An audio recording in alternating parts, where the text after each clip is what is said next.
പീഡകളേറ്റു തളർന്നു നാഥൻ, മാനവരക്ഷയ്ക്കായി ക്രൂശിലേറി. ഓർക്കുക മക്കളെ, പാപത്തിൻ കാർമേഘം തുടച്ചു നീക്കാൻ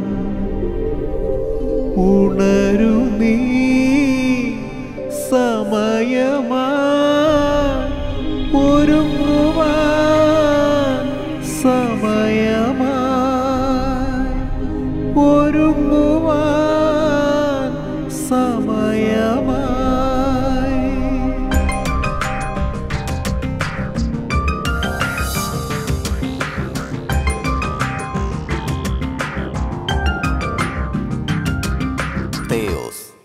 പ്രിയപ്പെട്ടവരെ, ശാലോം ടെലിവിഷന് വേണ്ടി മദർ ഹോം ധ്യാന കേന്ദ്രത്തിൽ നിന്ന് ദൈവവചനം പങ്കുവയ്ക്കുവാൻ കർത്താവ് ഒരുക്കി തരുന്ന ഈ നല്ല നിമിഷങ്ങളെ ഓർത്ത് ദൈവത്തെ ഞാൻ വാഴ്ത്തുന്നു. ഹല്ലേലൂയ.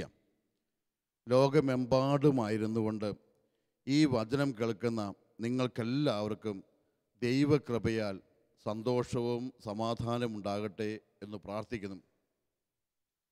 വലിയ നോയമ്പിൻ്റെ അവസാന കാലഘട്ടങ്ങളിലേക്ക് നമ്മൾ എത്തിയിരിക്കുകയാണ്. ഈ ദിവസങ്ങളിൽ ഉയർപ്പ് തിരുനാളിന് ഒരുങ്ങുമ്പോൾ വിശുദ്ധ ചിന്തകൾ കൊണ്ട് നിങ്ങളുടെ മനസ്സും ജീവിതവും ഉണരാൻ വേണ്ടി ധ്യാന ചിന്തകളായി ഈ വചനത്തെ ഞാൻ പങ്കുവയ്ക്കുകയാണ്. തീർച്ചയായും ഈ നോമ്പിൻ്റെ സമാപന ഘട്ടത്തിൽ നിങ്ങളുടെ മനസ്സിൽ വിശ്വാസം ഉണരണമെന്ന് ഞാൻ ആഗ്രഹിക്കുന്നു. ലോകമെമ്പാടും ക്രൈസ്തവ സമൂഹം പീഡിപ്പിക്കപ്പെടുകയും വിശ്വാസം ചോദ്യം ചെയ്യപ്പെടുകയും ചെയ്യുന്ന കാലഘട്ടത്തിലും സന്ദർഭത്തിലും വിശ്വാസത്തിൻ്റെ ഉണർവ് ഗീതങ്ങളായി ഈ വചനത്തെ പങ്കുവയ്ക്കാൻ ഞാൻ ആഗ്രഹിക്കുകയാണ്. അതുകൊണ്ട് ഇപ്പോൾ ഞാൻ പങ്കുവയ്ക്കുന്ന ഈ ധ്യാന പ്രഭാഷണ പരമ്പരയ്ക്ക് വിശ്വാസത്തിൻ്റെ മർമ്മരങ്ങൾ എന്നാണ് ഞാൻ തലക്കെട്ട് കൊടുക്കുക. എങ്കിലും വിശ്വാസത്തിൻ്റെ മർമ്മരങ്ങളുടെ ഒന്നാമത്തെ ചിന്ത നിങ്ങൾക്ക് വേണ്ടി പങ്കുവയ്ക്കുവാൻ ഞാൻ പരിശ്രമിക്കുകയാണ്. ഹല്ലേലൂയ. ഈ വചനം കേൾക്കുന്നവരും ഇത് ശ്രവിക്കുന്നവരുമായി മുഴുവൻ ആളുകളും പ്രാർത്ഥനാപൂർവം ദൈവവചനം കേൾക്കണം എന്ന് ഞാൻ നിങ്ങളോട് പങ്കുവയ്ക്കുന്നു. പ്രിയപ്പെട്ടവരെ, ഇന്ന് ഒന്നാമത്തെ ചിന്തയായി നിങ്ങൾക്ക് ഞാൻ പങ്കുവയ്ക്കുന്ന ഏറ്റവും ശക്തമായ ബോധ്യം, സമ്പൂർണ്ണ ബൈബിളിലെ ഏറ്റവും പ്രിയപ്പെട്ട വചനം സെലക്ട് ചെയ്യാൻ പറഞ്ഞാൽ, എന്നോട് ആവശ്യപ്പെട്ടാൽ ഞാൻ പങ്കുവയ്ക്കുന്ന വചനമാണ്. അത് വിശുദ്ധ പൗലോസ് ശ്ലീഹ ഫിലിപ്പിയിലെ സഭയ്ക്കെതിരെ ലേഖനത്തിൻ്റെ 4-ാമത്തെ അധ്യായം 19-ാം തിരുവചനമാണ്. വിശുദ്ധ പൗലോസ് ശ്ലീഹ ഫിലിപ്പിയിലെ സഭയ്ക്കെതിരെ ലേഖനത്തിൻ്റെ 4-ാമത്തെ അധ്യായം 19-ാം വചനത്തിൽ ഇങ്ങനെ പറഞ്ഞു വയ്ക്കുന്നു: എൻ്റെ ദൈവം തൻ്റെ മഹത്വത്തിൻ്റെ സമ്പന്നതയിൽ നിന്ന് യേശു ക്രിസ്തു വഴി നിങ്ങൾക്ക് ആവശ്യമുള്ളതെല്ലാം നൽകും. Hallelujah, hallelujah. ഈ വചനമാണ് ഒന്നാമത്തെ മർമ്മരം. മർമ്മരം എന്ന് പറഞ്ഞു വെച്ചാൽ നമുക്കറിയാം മൃദുസ്വരമാണ്. എങ്കിൽ ദൈവം നമ്മുടെ ഹൃദയങ്ങളിലേക്ക് ഈ കാലഘട്ടത്തിൽ പങ്കുവയ്ക്കുന്ന ഒന്നാമത്തെ വചനം ഇതാണ്: ദൈവം തൻ്റെ മഹത്വത്തിൻ്റെ സമ്പന്നതയിൽ നിന്ന് നിങ്ങൾക്ക് ആവശ്യമുള്ളതെല്ലാം നൽകും. ഹല്ലേലൂയ. പലപ്പോഴും ധ്യാനകേന്ദ്രങ്ങളിൽ വരുന്ന ആളുകളെയും പുറമേയുള്ള ആളുകളെയും കാണുമ്പോൾ എനിക്ക് തോന്നാറുണ്ട്, ഈ ദിനങ്ങളിൽ നമ്മുടെ മലയാളികളിൽ ഏറെ പേർക്കുമുള്ള അസ്വസ്ഥത വല്ലാത്ത ഉത്കണ്ഠയാണ്. ഇന്നത്തെ കാര്യത്തെക്കുറിച്ചും നാളത്തെക്കുറിച്ചും ഇനി വരാൻ പോകുന്ന കാര്യങ്ങളെക്കുറിച്ചുള്ള അമിതമായ ഉത്കണ്ഠയാണ് അനേകരെ ഭരിക്കുന്നത്. ഈ ഉത്കണ്ഠ മൂലം വിവിധങ്ങളായ രോഗങ്ങളിലൂടെ നമ്മുടെ മലയാളി സമൂഹം കടന്നു പോവുകയാണ്. നമുക്കറിയാം, ആരോഗ്യ മേഖലയിലുള്ളവർ നമ്മോട് പങ്കുവയ്ക്കുന്ന ചിന്തകളും ഏറ്റവും കൂടുതൽ മരുന്ന് കഴിക്കുന്ന സമൂഹം മലയാളികളാണ്. ഏറ്റവും കൂടുതൽ മദ്യം കഴിക്കുന്ന സമൂഹം മലയാളികളാണ്. ഏറ്റവും കൂടുതൽ ആത്മഹത്യകൾ നടക്കുന്നത് ഈ കേരളക്കരയിലാണ്. ഏറ്റവും കൂടുതൽ യുദ്ധങ്ങളും വഴക്കുകളും കേസുകളും ഉണ്ടാകുന്നത് ഈ മലയാളക്കരയിലാണ്. എല്ലാത്തിൻ്റെ അടിസ്ഥാന കാരണം എന്താ? വല്ലാത്തൊരു അരക്ഷിതാവസ്ഥയാണ് ഉള്ളിൽ. എന്താ സംഭവിക്കാൻ പോകുന്നത്, എന്ത് സംഭവിക്കും, ഇനി എങ്ങനെ പോകും എന്നൊക്കെ ചിന്തിക്കുന്ന ഉത്കണ്ഠ കൊണ്ട് ശരീരവും മനസ്സും വരിഞ്ഞു മുറുകയും, ഈ വരിഞ്ഞു മുറുകലിൽ എത്രയോ രോഗങ്ങൾക്കാണ് നമ്മൾ അടപ്പെട്ടുകൊണ്ടിരിക്കുന്നത്. പലർക്കും തലവേദനയാണ്, ചിലർക്ക് ശ്വാസം മുട്ടാണ്, ചിലർക്ക് വയറുവേദനയാണ്, ശരീരത്തിന് മുഴുവൻ നൊമ്പരങ്ങളാണ്. ഇതിൻ്റെ എല്ലാം അടിസ്ഥാനം തപ്പി വരുമ്പോൾ ഇത് ഉള്ളിൽ സൂക്ഷിക്കുന്ന ഒരുവിധം അരക്ഷിതാവസ്ഥയുടെ പ്രതിഫലനമാണ്. ഞാനിങ്ങനെ മനസ്സിൽ കാണും, തീ കത്തിക്കൊണ്ടിരിക്കുമ്പോൾ തീയുടെ മുകളിൽ നിൽക്കുന്ന മരത്തിനും ചില്ലയിലൊക്കെ ഇലകൾ വാടുന്ന കണ്ടിട്ടില്ലേ? ഇപ്പോൾ വേനൽക്കാലത്ത് നാടൻ ഗ്രാമങ്ങളിലൊക്കെ കാട്ടുതീ പടർന്നു പിടിക്കും. കാട്ടുതീ പടർന്നു പിടിച്ചു കഴിയുമ്പോൾ തീ ഇങ്ങനെ കത്തിയങ്ങ് പോകും. കത്തിപ്പോയി കഴിയുമ്പോൾ അവിടെ നിൽക്കുന്ന കശുമാവായിരിക്കാം, അവിടെ നിൽക്കുന്ന മാവായിരിക്കാം, സാധാരണ പുളിയായിരിക്കാം, മരുതായിരിക്കാം. ഇതിങ്ങനെ വാടിക്കരിഞ്ഞ് നിൽക്കും, ഒന്നും തീർന്നു പോകുകയില്ല. പക്ഷേ ഇലകളൊക്കെ പൊഴിഞ്ഞ് ഒരു കരിവാളിച്ച് നിൽക്കുന്ന മരം. ഇതുപോലെയാണ് നമ്മൾ ഉള്ളിൽ ഉത്കണ്ഠയുടെയും ഭയത്തിൻ്റെയും നിരാശയുടെയും ഒക്കെ തീ ആളിക്കത്തുമ്പോൾ, ഉള്ളിൽ നിഷേധാത്മകമായ ചിന്തകൾ ആളിക്കത്തുമ്പോൾ ജീവിതം മുഴുവൻ കരിഞ്ഞ് കരിപുരണ്ട ജീവിതമായി മാറി നിൽക്കാം. ഇങ്ങനെയുള്ള വ്യക്തിത്വങ്ങൾ പ്രിയപ്പെട്ടവരെ വിശ്വസിക്കണമെന്ത്?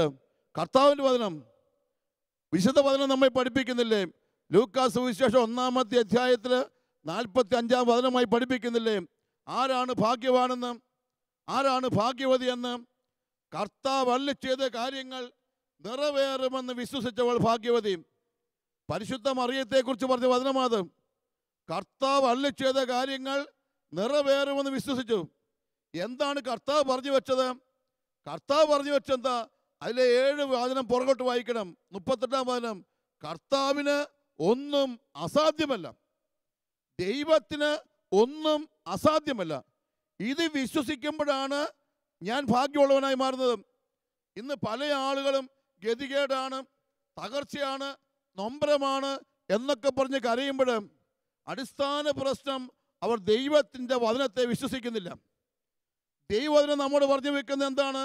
ഇപ്പോൾ ഞാൻ പറഞ്ഞു, ലൂക്കാ തിരുവചനത്തിലോ ഫിലിപ്പിയ ലേഖനം 4:19, എൻ്റെ ദൈവം തൻ്റെ മഹത്വത്തിൻ്റെ സമ്പന്നതയിൽ നിന്ന് യേശു ക്രിസ്തു വഴി എനിക്ക് ആവശ്യമുള്ളതെല്ലാം തരും. ദൈവം തരുമെന്ന് വിശ്വസിക്കണ്ടേ? ആളുകൾക്ക് ആ വിശ്വാസമില്ല. 2 തരം വിശ്വാസമുണ്ട് നമുക്കറിയാം. ഒന്ന് ദൈവശാസ്ത്രപരമായ വിശ്വാസം, അത് ദൈവമുണ്ട്, ത്രിത്വൈക ദൈവമാണ്, മനുഷ്യാവതാരം, സഭാസ്ഥാപനം, പരിശുദ്ധാത്മാവ്, 2ാമത്തെ വരവ്, ഇങ്ങനെ കുറേ കഠിനമായ ദൈവശാസ്ത്ര പദങ്ങളുണ്ട്. ഇത് വിശ്വസിക്കും, വിശ്വാസ പ്രമാണത്തിൽ ചെല്ലുന്നുണ്ടത്. അത് വിശ്വാസത്തിൻ്റെ ഒരു തലം മാത്രം. 2ാമത്തെ തലം എന്താ? പ്രായോഗിക വിശ്വാസം. എന്താ പ്രായോഗിക വിശ്വാസം? അതിൽ ഒരു വചനമാണ് ഞാൻ നിങ്ങൾ പറഞ്ഞു വരുന്നത്. ദൈവം എനിക്ക് തരുമെന്നുള്ള വിശ്വാസം. എൻ്റെ ജീവിതത്തിന് ആവശ്യമുള്ളത് എൻ്റെ ദൈവം തരും. പിന്നെ ഞാൻ ഭാരപ്പെടുന്നത്, എൻ്റെ ജീവിതയാത്രയിൽ എനിക്കെൻ്റെ ദൈവം തരും. മുമ്പിലത്തെ കാര്യങ്ങൾ എല്ലാം വ്യക്തമല്ല, മുമ്പിലത്തെ കാര്യങ്ങളെല്ലാം എൻ്റെ കണ്ണിലും കാതിലും ഒതുങ്ങുന്നില്ല.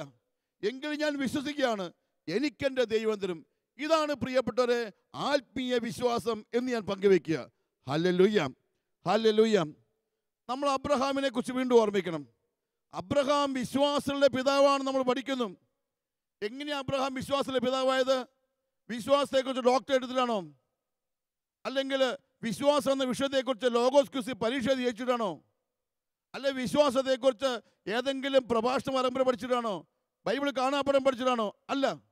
അബ്രഹാമിൻ്റെ വിശ്വാസം എന്താ? ദൈവം എനിക്ക് തരുമെന്നുള്ള വിശ്വാസം. ചുറ്റുമുള്ളവരൊക്കെ സംശയിക്കുമ്പോഴും കുറ്റപ്പെടുത്തുമ്പോഴും അബ്രഹാം നെഞ്ചോട് ചേർത്ത് വെച്ച് വിശ്വസിച്ചില്ലേ, എനിക്ക് ദൈവം തരുമെന്ന്. പ്രിയപ്പെട്ടവരെ, ബൈബിൾ ശ്രദ്ധിച്ച് വായിക്കണം. ഊർ എന്ന ദേശത്ത് നിന്ന് ഹാരാൻ ദേശത്തേക്ക് കർത്താവ് കൊണ്ടുവരുമ്പോൾ അബ്രഹാമിന് വയസ്സ് 75, ഭാര്യയായ സാറായിക്ക് വയസ്സ് 60. ഈ കാലഘട്ടത്തിലാണ് ഒരു ദിവസം സായാഹ്നത്തിൽ സന്ധ്യാ നക്ഷത്രങ്ങൾ വിരിഞ്ഞു വരുന്ന നേരത്ത് ദൈവം അബ്രഹാമിനെ ഇറക്കി നിർത്തി പറഞ്ഞത്, അബ്രഹാം ആകാശത്തേക്ക് നോക്ക്, നക്ഷത്രങ്ങൾ പോലെ ഈ ഭൂമിയിലേക്ക് നോക്ക്, ഇവിടുത്തെ മണത്തരികൾ പോലെ നിനക്ക് ഞാൻ മക്കളെ തരുമെന്ന്. ഒരു കുഞ്ഞു പോലും ഉണ്ടാകാൻ സാധ്യതയില്ലാത്ത 75-ാമത്തെ വയസ്സിലാണ് ദൈവം അബ്രഹാമിന് ഈ വാഗ്ദാനം കൊടുക്കുന്നത്. പക്ഷേ ഇത് കേട്ട സാറ ചിരിച്ചു. കാരണം സാറായിക്കറിയാം മാനുഷിക രീതിയിൽ, വൈദ്യശാസ്ത്രത്തിൽ, ശരീരശാസ്ത്രത്തിൽ ഈ 60-ാമത്തെ വയസ്സിൽ കൊച്ചുണ്ടാകുകയാണെന്നും. പക്ഷെ അബ്രഹാം എന്താ വിശ്വസിച്ചത്? ദൈവം തരുമെന്ന് വിശ്വസിച്ചു. ഓരോ ദിവസവും ഓരോ വർഷങ്ങളിലും അബ്രഹാം വിശ്വസിച്ചു, ദൈവം തരും, ദൈവം തരും, ദൈവം തരും. 24 വർഷം അബ്രഹാം കാത്തിരുന്നു. 99 വയസ്സാകുമ്പോഴും ഭാര്യയായ സാറായിക്ക് വയസ്സ് 84 ആകുമ്പോഴാണ് ദൈവം അബ്രഹാമിന് കുഞ്ഞുങ്ങളെ കൊടുത്തത്. Hallelujah, hallelujah.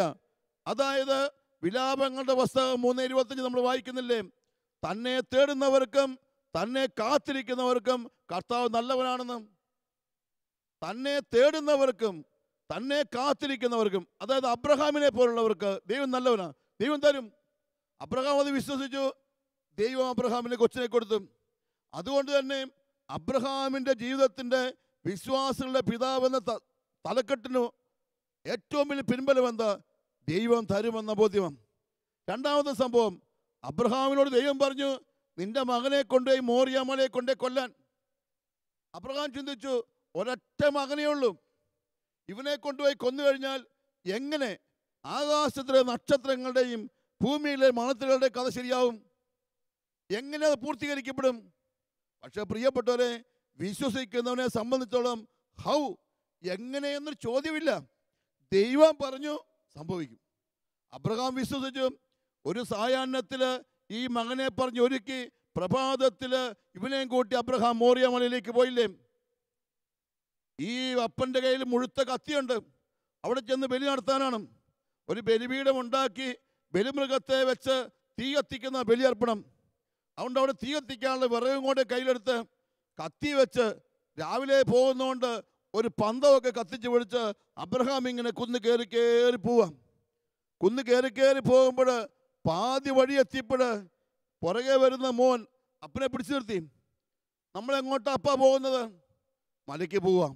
എന്തിനാ അപ്പ പോകുന്നത്? ബലിയർപ്പിക്കാൻ. ഇങ്ങനെയാണ് അപ്പ ബലിയർപ്പിക്കാൻ പോകുന്നത്. എന്നാണ് കുഴപ്പം? ഷോ, ഈ അപ്പനാകെ മറവിയ, അൽഷമീസ് രോഗം, അപ്പൻ തന്മാത്ര പോലെയായി. ദാ അപ്പ, അപ്പൻ്റെ ഈ കത്തിയുണ്ട്, അപ്പൻ്റെ ഈ തീയുണ്ട്, എൻ്റെ തലേ വിറകുണ്ട്. എന്തിയ അപ്പ ആട്? ഇതാ ചോദിച്ചത്, എന്തിയ അപ്പ ആട്? അബ്രഹാം ഞെട്ടിപ്പോയി. ഇവനിങ്ങനെ ചോദിക്കുമെന്ന് സ്വപ്നത്തിൽ പോലും വിചാരിച്ചില്ല. ഇവനോട് എന്ത് പറയും? നീ തന്നെയാണ് ആടെന്ന് പറയാവോ? നിന്നെ കൊല്ലാൻ കൊണ്ടുപോകാമെന്ന് പറയാവോ? മലമുകളെത്തുമ്പോൾ നിന്നെ കൊല്ലുമെന്ന് പറയാവോ? അങ്ങനെ വല്ലതും പറഞ്ഞാൽ ആ ചെറുക്കൻ അവിടെ നിൽക്കുമോ? അപ്പനെ ഉന്തിയിട്ട് ഞാൻ ഓടിപ്പോകുകയല്ലേ? ഇന്നത്തെ പിള്ളേരാണെങ്കിൽ അപ്പനെ കൊന്നിട്ട് വേണം ഓടിപ്പോകും.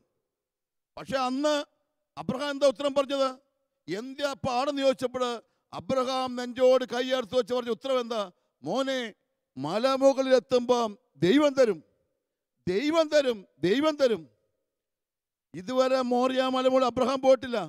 പക്ഷെ അബ്രഹാം എന്താ വിശ്വസിച്ചത്? എനിക്കെൻ്റെ ദൈവം തരും. എൻ്റെ ജീവിതയാത്രയിൽ എനിക്കാവശ്യമുള്ളത് ദൈവം തരും. പ്രിയപ്പെട്ടവരെ, നമ്മളൊക്കെ പ്രായോഗിക ജീവിതത്തിൽ മോറിയ മല കയറുന്നവരാണ്. വീട് പണി ഒരു മോറിയ മലയാണ്, പരീക്ഷ എഴുതലൊരു മോറിയ മലയാണ്, വിവാഹം ഒരു മോറിയ മലയാണ്, ജോലിക്ക് ശ്രമിക്കുന്ന ഒരു മോറിയ മലയാണ്. ഈ മോറിയ മല കയറുമ്പോൾ നമ്മളെന്നും ചിന്തിച്ചു പോകും, ഇതെങ്ങനെ ശരിയാവും, എങ്ങനെ നടക്കും, എങ്ങനെ മുന്നോട്ട് പോകും? ഒറ്റ ഉത്തരമേ ഉള്ളൂ, ദൈവം തരും. വിശ്വസിക്കുന്നവൻ ഒറ്റ ഉത്തരമേ ഉള്ളൂ, ദൈവം എനിക്ക് ആവശ്യമുള്ളതൊക്കെ തരും. അതുകൊണ്ടാണ് ഫിലിപ്പേ ലേഖനം 4:19 നിങ്ങളുടെ മനസ്സിൽ ആഴത്തിൽ നിറയണമെന്ന് ഞാൻ പറയുന്നത്. ഈ ഒരു പ്രായോഗിക വിശ്വാസമുണ്ട്. ഈ വിശ്വാസം ഇല്ലാത്തതുകൊണ്ടാണ് പലരുടെയും കുടുംബത്തിൽ മുന്നോട്ടുള്ള വേഗത കുറഞ്ഞു പോയത്. 2 കുഞ്ഞുങ്ങളിലേക്കും 1 കുഞ്ഞിലേക്ക് ഒതുക്കുമ്പോൾ അവരെന്താ ചിന്തിച്ചത്? എങ്ങനെ ശരിയാവുക വച്ചാ, എങ്ങനെ പിള്ളേരെ പഠിപ്പിക്കുക വച്ചാ, എങ്ങനെ വീട് വെക്കുക വച്ചാ. മറിച്ച് ആത്മീയ മനുഷ്യൻ എന്താ ചിന്തിച്ചത്? ദൈവം തരും. പ്രിയപ്പെട്ടവരെ, ഞാൻ മലബാറുകാരനാണ്, കണ്ണൂർ ജില്ലയിൽ ജനിച്ചു വളർന്നതാണ്. ഞങ്ങളുടെയൊക്കെ മാതാപിതാക്കൾ കോട്ടയം ജില്ലയുടെ ഏതെങ്കിലും ഭാഗത്തുനിന്ന് ഈ മലബാറിലേക്ക് കുടിയേറിയവരാണ്. 50 വർഷങ്ങൾക്കും 60 വർഷങ്ങൾക്ക് മുമ്പ് കാട് പിടിച്ചു കിടന്ന ഈ മലബാറിൻ്റെ മലയോരങ്ങളിൽ ഞങ്ങളുടെ കാരണവന്മാർ കുടിയേറിയപ്പോൾ അവർക്കാകെ ഉണ്ടായിരുന്ന വിശ്വാസം ഇതാ, ദൈവം തരുമെന്നും. ഈ 3-4 മക്കളെയും കൊണ്ട് മല കയറി പിന്നെ 2-3 മക്കളൊക്കെയായി ഇങ്ങനെ മുന്നോട്ട് പോകുമ്പോൾ ഈ കുഞ്ഞുങ്ങളെ പോറ്റാൻ അവിടെ എന്തുണ്ട്? ബാങ്ക് അക്കൗണ്ട് ആർക്കുമില്ല. ആരുടെ കഴുത്തിൽ സ്വർണ്ണമില്ല, ആർക്കും പണമില്ല. പക്ഷെ അവർക്ക് ഒരു കാര്യം ഉറപ്പുണ്ട്, എന്ത്? ദൈവമുണ്ട് കൂടെ. ദൈവം തരും. ഈ ബോധ്യത്തിലാണ് 8ഉം 10ഉം മക്കളെ അവർ വളർത്തിക്കൊണ്ട് വന്നത്. ഇന്നത്തെ പോലെ മാനുഷിക കണക്കൂട്ടലല്ല, ദൈവത്തിൻ്റെ വലിയ ഇടപെടൽ അവർ വിശ്വസിക്കുന്നു. ദൈവം തരുമെന്നുള്ള വിശ്വാസം കൊണ്ട് പ്രിയപ്പെട്ടവർ, ഈ വിശ്വാസം ആഴത്തിൽ നിങ്ങളുടെ ഉള്ളിൽ നിന്ന് അറിയണം.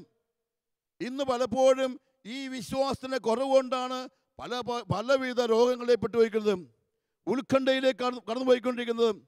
നമ്മളെന്താ ചിന്തിക്കേണ്ടത്? ക്രിസ്തു മതം ലോകത്തിന് കൊടുത്ത ഏറ്റവും നല്ല ചിന്ത എന്താ?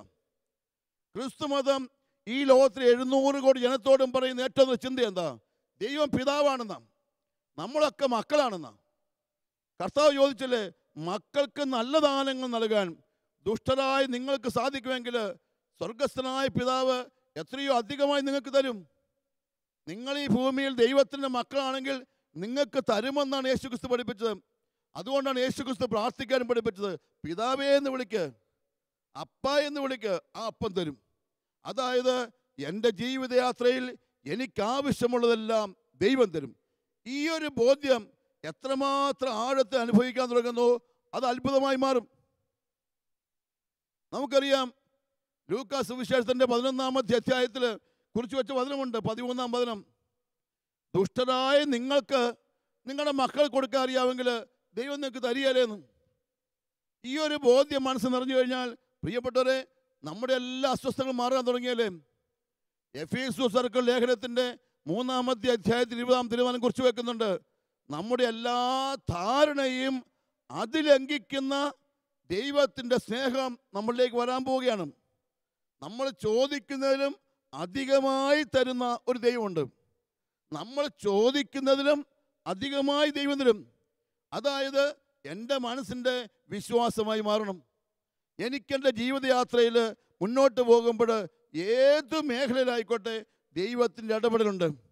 പ്രിയപ്പെട്ടവരെ, ഞാൻ എൻ്റെ ധ്യാനകത്തിൽ ബന്ധത്തിൽ വരുന്ന മുഴുവൻ ആളുകൾക്കും കൊടുക്കുന്ന ഏറ്റവും പോസിറ്റീവായ ചിന്തകളൊന്നിതാണ്.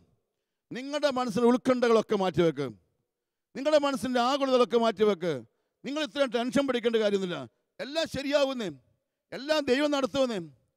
മൊബൈൽ ഫോണൊക്കെ മേടിച്ച് എല്ലാവരുടെയും വെക്ക്. ഞാൻ മൊബൈൽ ഫോൺ കൈവെക്കാൻ പോലും സമ്മതിക്കില്ല. കാരണം മൊബൈൽ ഫോൺ മോശമായിട്ടൊന്നുമില്ല. എന്തിനാ ഇത്ര ടെൻഷൻ പിടിക്കുന്നത്? വീട്ടിലെ കാര്യത്തെക്കുറിച്ച്, ജോലിയെക്കുറിച്ച്, റബ്ബറിൻ്റെ വിലയെക്കുറിച്ചൊക്കെ. ഇതെല്ലാം ദൈവം ക്രമീകരിക്കല്ലേ.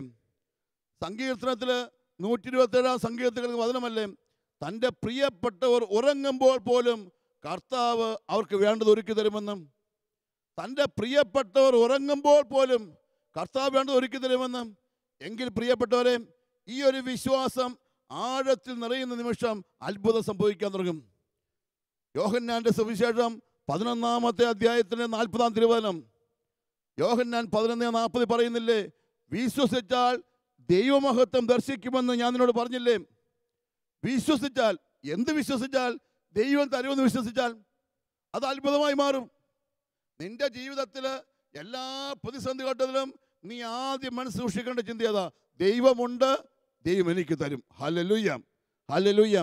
പ്രിയപ്പെട്ടവരെ, ഞാൻ ആയിരിക്കുന്ന ഈ മദർ ഹോം ധ്യാന കേന്ദ്രത്തിൽ നിൽക്കുമ്പോൾ ഈ വചനം 100% വിശ്വാസയോഗ്യമാണ്. 11 വർഷങ്ങൾക്ക് മുമ്പ് പരിയാരത്തിനടുത്ത് വിജനമായ സ്ഥലത്ത് ഒരു ഓല ഷെഡ് കെട്ടി താമസം തുടങ്ങിയ വ്യക്തിയാണ് ഞാൻ. അന്ന് ഇവിടെ വന്ന് താമസിക്കുമ്പോൾ ഇങ്ങോട്ട് വഴിയില്ല, ഇവിടെ കറണ്ടില്ല, കിണറ്റിലെ വെള്ളമില്ല. വിജനമായ സ്ഥലത്ത് ഒരാശ്രമം പോലെ, പ്രാർത്ഥനാ ഭവനം പോലെ കുഞ്ഞ് ഷെഡ് കെട്ടി. വളരെ അപൂർവമായ 2-3 സുഹൃത്തുക്കളാണ് എന്നെ ഒന്ന് സപ്പോർട്ട് ചെയ്യാനുണ്ടായിരുന്നത്. കടം മേടിച്ച പൈസ കൊണ്ടൊക്കെ വെറും വിജനമായ സ്ഥലത്ത് തുടങ്ങിയ ഒരു കുഞ്ഞു ഭവനം. പ്രിയപ്പെട്ടവർ, ഇന്ന് 11 വർഷം കഴിയുമ്പോൾ ഇന്ന് കേരളത്തിലെ തന്നെ ഏറ്റവും മനോഹരമായ ധ്യാനകേന്ദ്രം ഒന്നായി മാറി. ആദ്യത്തെ പ്രാവശ്യം ധ്യാനിക്കാൻ വന്നപ്പോൾ 6 പേര് വന്നപ്പോൾ അവർക്ക് കഞ്ഞി വെച്ച് കൊടുക്കാൻ എനിക്ക് അടുപ്പ് പോലും ഇല്ലാഞ്ഞു. ഒരു സ്റ്റൗവിൽ കഞ്ഞി വെച്ചിട്ട് പാത്രത്തിൽ കഞ്ഞി വിളമ്പിക്കൊടുത്ത് മുറ്റത്തെ കല്ലിരുന്ന ഒരു ഭക്ഷണം കഴിച്ചത്. 18 പേര് വന്നപ്പം കിടക്കാൻ കൊടുക്കാൻ കട്ടിലില്ലാഞ്ഞു, ഇരിക്കാൻ കൊടുക്കാൻ കസേരയില്ലാഞ്ഞു, മുറ്റത്തിരുത്തി കൊടുത്ത. പക്ഷേ ജീവിതത്തിൽ ഒന്നും ഞാൻ വിശ്വസിച്ചു, ദൈവം തരും, ദൈവം തരും, ദൈവം തരും. അന്ന് ഏതോ നിമിഷങ്ങളിരുന്ന് പ്രാർത്ഥിച്ചപ്പോൾ കർത്താവ് ഈ വചനം എൻ്റെ മനസ്സിൽ തന്നു. നീ വിശ്വസിച്ചോ ഈ വചനം? എൻ്റെ ദൈവം തൻ്റെ മഹത്വത്തിൻ്റെ സമ്പന്നതയിൽ നിന്ന് യേശുക്രിസ്തു വഴി നിനക്ക് ആവശ്യമുള്ളത് തരുമെന്നും. അന്ന് മുതൽ ഞാൻ ഈ വചനം സ്റ്റിക്കറായി അടിക്കാൻ തുടങ്ങി. വരുന്ന മുഴുവൻ ആളുകൾക്കും കൊടുത്തുവിട്ടു. എല്ലാ ധ്യാനത്തിനും ആദ്യം ഞാൻ ഈ പ്രസംഗം പറയും. ഇവിടെ കടന്നുപോയ ലക്ഷക്കണക്കിന് മനുഷ്യർക്ക് ഈ വചനം കൊടുത്തുവിട്ടുണ്ട്. ഇവരുടെ വീട്ടിൽ കൊണ്ട് ഒട്ടിക്കാൻ പറയും, ഇവരോട് ഞാൻ പ്രാർത്ഥിക്കാൻ പറയും. ഇതെന്നും പ്രാർത്ഥിക്കാൻ തുടങ്ങിയപ്പോൾ വചനം ശരിയായി തുടങ്ങിയത് വിശ്വസിച്ചാൽ ദൈവമഹത്വം ദർശിച്ചു. പ്രിയപ്പെട്ടവരെ, വന്നു പോകുന്ന ആളുകളിലൂടെ ദൈവം ഇടപെടാൻ തുടങ്ങി. ഞാൻ ഓർക്കും, ഇതിൻ്റെ കല്ലും മണ്ണും ഇതിൻ്റെ കട്ടകളും ഒക്കെ ഉണ്ടായതൊന്നും വിദേശത്തു നിന്നും കിട്ടിയിട്ടൊന്നുമല്ല. ഇവിടെ വന്നുപോയ ആളുകൾ 1000 5000 ഒക്കെ തന്ന് ഇങ്ങനെ വളർത്തിയെടുത്തു. ദൈവം ആയിരക്കണക്കിന് ആളുകളെ ഒരുക്കി തന്നു. ദൈവം ആയിരക്കണക്കിന് ആളുകളോട് പ്രവർത്തിക്കാൻ തുടങ്ങി. അവരുടെ കൈകളിലൂടെ ദൈവം തരാൻ തുടങ്ങി. ഓരോ പ്രാവശ്യം കഴിയുമ്പോൾ ഒരു ഷെഡ് വെച്ചു, വേറെ ഷെഡ് വെച്ചു, അങ്ങനെ ഇങ്ങനെ മുന്നോട്ട് പോയി. അതായത് ഓരോ നിമിഷവും ദൈവം എന്നെ വളർത്താൻ തുടങ്ങി. കാരണം എന്താ? ദൈവം വാക്ക് പാലിച്ചു. ദൈവം എന്നോട് പറഞ്ഞ വാക്കെന്താ? നിനക്ക് ആവശ്യമുള്ളതൊക്കെ തരുമെന്ന്. ഞാനത് വാക്ക് പറഞ്ഞ് പ്രാർത്ഥിക്കും. നീ എന്നോട് പറഞ്ഞതല്ലേ ആവശ്യമുള്ളതൊക്കെ തരുമെന്ന്. എനിക്ക് ഇന്ന കാര്യം ആവശ്യമുണ്ട്, എനിക്ക് തരണം. ഞാൻ ഓർക്കും, 5 വർഷങ്ങൾക്ക് മുമ്പ് ഭക്ഷണ ഹോളൊന്നും ഇല്ലാത്ത കാലഘട്ടം. ഒരു കുഞ്ഞ് ഷെഡിൻ്റെ മൂലയ്ക്ക് അടുപ്പിൽ ഭക്ഷണം ഉണ്ടാക്കും. പുക മുഴുവൻ ഇങ്ങോട്ട് വരും. ഭക്ഷണ ഹോളിൽ നിൽക്കുമ്പോഴേ പുകയത്ത് നിൽക്കുന്ന വാഴക്കൊല പോലെ ആളുകൾ. ആ നേരത്തെ ഞാൻ ചിന്തിച്ചു, ഒരു നല്ല ഡൈനിങ് ഹാൾ ഉണ്ടാക്കണം. ഒരു 3 നില ബിൽഡിങ്ങിൻ്റെ പ്ലാനൊക്കെ എടുത്ത് ഞാൻ തലശ്ശേരിയിൽ എൻ്റെ അന്നത്തെ ബിഷപ്പായിരുന്ന ആർച്ച് ബിഷപ്പ് വലിയമറ്റം പിതാവിനെ കാണാൻ വേണ്ടി പോയി. പിതാവ് ചോദിച്ചു, ഇതിന് എത്ര രൂപയാകും വച്ചാ? ഞാൻ പറഞ്ഞു, പിതാവേ, ഏകദേശം 1.5 കോടി രൂപയാവും. ഇത് പണിയാനുള്ള കാശുണ്ടോ? രൂപതയൊന്നും തരാനില്ല, അങ്ങനെ സംവിധാനമില്ല. ഞാൻ പറഞ്ഞു, പിതാവ് ഒന്ന് പ്രാർത്ഥിച്ച് വന്ന് തറക്കല്ലിട്ട് തന്നാൽ മതി, ബാക്കി ദൈവം തരും. എങ്ങനെ തരും? അതൊക്കെ എനിക്കറിയത്തില്ല, ദൈവം തരും. പ്രിയപ്പെട്ടവരെ, സെപ്റ്റംബർ മാസം 8-ാം തീയതി വന്ന് അഭിമന്യ വലിയമറ്റം പിതാവ് ബിൽഡിങ്ങിന് തറക്കല്ലിട്ട് തന്നു. കൃത്യം 1 വർഷം കഴിയുമ്പം ഒക്ടോബർ മാസത്തിൽ ആ ബിൽഡിംഗ് വെഞ്ചരിച്ചു. 3 നിലയുള്ള ബിൽഡിംഗ് വെഞ്ചരിച്ചു. എനിക്ക് ബിഷപ്പിനെ ഒന്നും ഞാൻ പൈസ മേടിച്ചില്ല, അങ്ങനെ സംവിധാനം ഇല്ലാത്തതുകൊണ്ടാണ്. മറിച്ച് ഈ പൈസ മുഴുവൻ എവിടെ നിന്നുണ്ടായി? പ്രിയപ്പെട്ടവരെ, ഇവിടെ വന്നുപോയ ആളുകൾ തന്നു, അല്ലെ ഞാൻ എവിടെയെങ്കിലും ധ്യാനിപ്പിക്കുമ്പോൾ സ്ഥലത്ത് ആളുകൾ തന്നു, അല്ലെ സ്നേഹമുള്ളവരൊക്കെ അയച്ചു തന്നു. ഇങ്ങനെ തന്ന പൈസ കൊണ്ട് ഏകദേശം 2 കോടി രൂപയ്ക്കുള്ള വലിയ 3 നില ബിൽഡിംഗ് തീർന്നു. ഞാൻ ഓർക്കും, ഈ പൈസ എവിടെ നിന്ന് വന്നെന്ന്. ഞാൻ കൂലിപ്പണിയെടുത്ത പൈസ ഇല്ല എൻ്റെ അകത്ത്. ഞങ്ങളുടെ പറമ്പിൽ 1 രൂപയുടെ പോലും ആദായമില്ല എൻ്റെ അകത്ത്. മറിച്ച് ലോകത്തെല്ലാ സ്ഥലത്ത് നിൽക്കുന്ന ആളുകളുടെ മനസ്സിൽ ദൈവം പറഞ്ഞു വെച്ചെന്ത്? ഞാൻ ഈ പയ്യന് വാഗ്ദാനം കൊടുത്തുള്ള വാക്ക് കൊടുത്തുള്ള കൊടുക്കുമെന്നും. ഇവന് ഈ കെട്ടിടം പണിയാൻ പൈസ ആവശ്യമുണ്ട്, അതുകൊണ്ട് നിങ്ങൾ കൊടുക്കണം. അനേക ആളുകളുടെ കരങ്ങളിലൂടെ ദൈവം എൻ്റെ അടുത്ത് തൻ്റെ വാക്ക് പാലിച്ചു. Hallelujah, hallelujah. പ്രിയപ്പെട്ട, ഇത് ഞാൻ നിങ്ങളോട് പറഞ്ഞു വെച്ചത്, ഇന്ന് നിങ്ങളുടെ ജീവിതത്തിൽ പലവിധ വ്യക്തികൾ കാണും, പലവിധ ഉത്കണ്ഠകൾ കാണും. വീട് പണിയുന്നവരുണ്ടാകാം. എങ്ങനെ വീട് പണിയുമെന്നോർത്ത് വിഷമിക്കുന്നുണ്ടാകാം. മോനെ, നീ ദൈവത്തിൽ ആശ്രയിക്കുക, ദൈവത്തിൽ ഉറച്ച് വിശ്വസിക്കുക. ദൈവം നിനക്ക് വഴി തുറന്നു തരും. 91-ാം സങ്കീർത്തനത്തിൽ നമ്മൾ വായിക്കുന്നില്ലേ, എന്നും വായിച്ച് പ്രാർത്ഥിക്കുന്ന വചനമല്ലേ? അത്യുന്നതൻ്റെ സംരക്ഷണത്തിൽ വസിക്കുന്നവനും സർവശക്തൻ തണലിൽ വസിക്കുന്നവനും കർത്താവിനോട് എൻ്റെ സങ്കേതവും എൻ്റെ കോട്ടയും ഞാൻ ആശ്രയിക്കുന്ന ദൈവമെന്ന് ഏറ്റു പറയുന്നവനും ഭാഗ്യവാനാണെന്ന്. അതിലെ 14-ാമത്തെ വചനമാണ് പ്രത്യേകമായി നിങ്ങളോട് പറയുക. 91-ാം സങ്കീർത്തനം 14-ാമത്തെ വചനം അതിങ്ങനെയാണ്: അവൻ സ്നേഹത്തിൽ എന്നോട് ഒട്ടി നിൽക്കുന്നതിനാൽ ഞാൻ അവനെ രക്ഷിക്കും. അവൻ സ്നേഹത്തിൽ എന്നോട് ഒട്ടി നിൽക്കുന്നതിനാൽ ഞാൻ അവനെ രക്ഷിക്കും. അവൻ എന്നെ വിളിച്ചപേക്ഷിക്കുമ്പോൾ ഞാൻ അവന് ഉത്തരമരുളും. അവൻ്റെ സങ്കടകാലങ്ങളിൽ ഞാൻ അവൻ്റെ കൂടെ ഉണ്ടായിരിക്കും. പ്രിയപ്പെട്ട, ഓർക്കണം, നമ്മൾ തമ്പുരാൻ ഒട്ടി നിൽക്കുമ്പോൾ തമ്പുരാൻ തരികയാണ്. വിളിച്ചപേക്ഷിക്കുമ്പോൾ അവിടുന്ന് ഉത്തരമരുളുകയാണ്. അതായത് നമ്മുടെ ആവശ്യങ്ങളുടെ മേൽ ഇറങ്ങി വരുന്ന കർത്താവുണ്ട്. ആ ദൈവത്തിന് സജീവമായ ഇടപെടലുണ്ട്. ഇത് ഞാൻ വിശ്വസിക്കണം. ഈ വിശ്വാസം ഉണ്ടെങ്കിലേ ആത്മീയതയെ മുന്നോട്ട് പോകാൻ പറ്റുള്ളൂ. ഇന്ന് ആളുകൾ വിശ്വാസമുണ്ട് എന്ന് പറഞ്ഞ് പലവിധ വ്യക്തതപ്പെട്ട് കിടക്കാം. ദൈവശാസ്ത്ര വിശ്വാസമല്ല, പ്രായോഗിക വിശ്വാസം. പ്രായോഗിക വിശ്വാസം. എൻ്റെ അടുത്തുള്ള ഈ പരിയാരം മെഡിക്കൽ കോളേജിൽ ഈയിടെ ഡോക്ടർ ജോയിൻ ചെയ്യാൻ വന്ന ഡോക്ടർ, ഒരു ലേഡി ഡോക്ടർ തൻ്റെ പുസ്തകം എനിക്കൊരു പുസ്തകം എനിക്ക് കൊടുത്തയച്ചു. ആ പുസ്തകം വായിച്ചപ്പോൾ ഞാൻ അത്ഭുതത്തോടെ ഓർത്തുപോയി. ഞാൻ അവരെ കണ്ടിട്ടില്ല, പക്ഷെ അവരെന്നെക്കുറിച്ച് കേട്ടിട്ടുണ്ട്, ഞാൻ അവരെക്കുറിച്ച് കേട്ടിട്ടുണ്ട്. കാരണം നല്ല ഉയർന്ന വിദ്യാഭ്യാസമുള്ള MBBS കഴിഞ്ഞ് MD കഴിഞ്ഞ് ഉന്നത വിദ്യാഭ്യാസത്തിലെ ചിൽഡ്രൻ സ്പെഷ്യലിസ്റ്റ്, അവർക്ക് 6 മക്കളാണ് പോലും. 6 മക്കള്. ഇപ്പോഴത്തെ കാലത്ത് 6 മക്കളുടെ മാതാപിതാക്കൾ ആരാ ഉള്ളത്? അതിനേക്കാൾ അത്ഭുതകരമായി എനിക്ക് വായിച്ച് മനസ്സിലായത് ഈ 6 മക്കളിൽ 5 പേരും ഉണ്ടായത് സിസേറിയനിലൂടെയാണ്. 2 സിസേറിയനായിരിക്കുന്ന പേടിക്കുന്നവരാണ് സമൂഹം. ആ 5 മക്കളും സിസേറിയനിലൂടെ പിറക്കുമ്പോഴും ഈ ഡോക്ടർ പോലുമായ സ്ത്രീ പറഞ്ഞു വെക്കുകയാണ് ദൈവത്തിൻ്റെ പദ്ധതിയാണെന്ന്. പ്രിയപ്പെട്ടവരെ, നമ്മൾ വിശ്വസിക്കണം, നമ്മുടെ മാനുഷിക കഴിവുകളും ചിന്തകളും അല്ല പ്രധാനപ്പെട്ടത്. ദൈവത്തിൻ്റെ ഇടപെടലുണ്ടാകും. ദൈവം നമ്മുടെ ജീവിതത്തിൽ ഇടപെടുമെന്ന് വിശ്വസിച്ചേ പറ്റൂ. ഈ ആത്മീയ ബോധ്യം നിറയണം. ഇത് കുറഞ്ഞു കഴിഞ്ഞാൽ ശാന്തമാകും, പലരുടെ ജീവിതം ശാന്തമാകും. ഇന്ന് നമ്മുടെ പല അപ്പച്ചന്മാരും അമ്മച്ചിമാർക്കും കാലിൻ്റെ വേദന, നടുവേദന, പുറം വേദന എന്നൊക്കെ പറഞ്ഞ കാരണം എന്താ? ഉള്ളിൽ കയറിയിരിക്കുന്ന ഈ അരക്ഷിതാവസ്ഥ, ഇൻസെക്യൂരിറ്റി ഫീലിംഗ്. എങ്ങനെയാവും? ആരെന്നെ നോക്കും? ഈ ചിന്തകാരനാണ് ഈ രോഗം മുഴുവൻ ഉണ്ടാകുന്നത്. ദൈവം എന്നെ നോക്കുമെന്ന് വിശ്വസിച്ചാൽ, എനിക്ക് വേണ്ട ദൈവം തരുമെന്നൊക്കെ വിശ്വസിച്ച് കഴിഞ്ഞാൽ, പ്രിയപ്പെട്ടവരെ, ശാന്തമാകും ജീവിതം. അതുകൊണ്ട് നിങ്ങളോട് ഞാൻ ആവശ്യപ്പെടുക, ഒരു പ്രായോഗിക വിശ്വാസത്തിലേക്ക് നമ്മൾ കടന്നു പോകണം. ഈ വചനം കേൾക്കുന്ന മുഴുവൻ ആളുകളോട് പറഞ്ഞു വെക്കും, നിങ്ങൾ പള്ളിയിൽ ചെല്ലുന്ന വിശ്വാസ പ്രമാണം തീർച്ചയായും വേണം. പക്ഷെ അതിനേക്കാൾ അപ്പുറത്ത് ഒന്നാമത്തെ പാഠം എന്ന നിലയിൽ നിങ്ങൾ ദൈവത്തിൻ്റെ ഇടപെടലിൽ വിശ്വസിക്കണം. നിൻ്റെ ജീവിതത്തിൻ്റെ ഓരോ നിമിഷങ്ങളിലും ദൈവം ഇടപെടും, തീർച്ചയായിട്ടും ഇടപെടും. വിശുദ്ധമായി ജീവിച്ച് കടന്നുപോയ എല്ലാ ആളുകൾക്കും ഈ വചനത്തിന് അർത്ഥം മനസ്സിലാവും.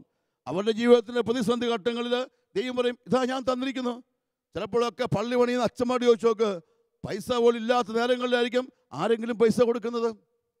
ചിലപ്പോഴൊക്കെ കല്യാണത്തിന് മേഖലകൾ ഓർത്ത് നോക്കിയേ, എത്രയോ കുടുംബങ്ങൾ പറയും, അച്ചായി എങ്ങനെ നടക്കുമെന്ന് അറിയത്തില്ലെന്ന് വെച്ചാൽ സഹായിച്ചു, ആരോ സഹായിച്ചു. അതായത് ദൈവം കണ്ണും കാതും തുറന്നു വെച്ചിരിക്കുക നിൻ്റെ ആവശ്യങ്ങളിലേക്ക്. നിൻ്റെ ഇഷ്ടങ്ങളിലേക്ക് കടന്നു വരാൻ ദൈവം കണ്ണും കാതും തുറന്നു വെച്ചിട്ടുണ്ട്.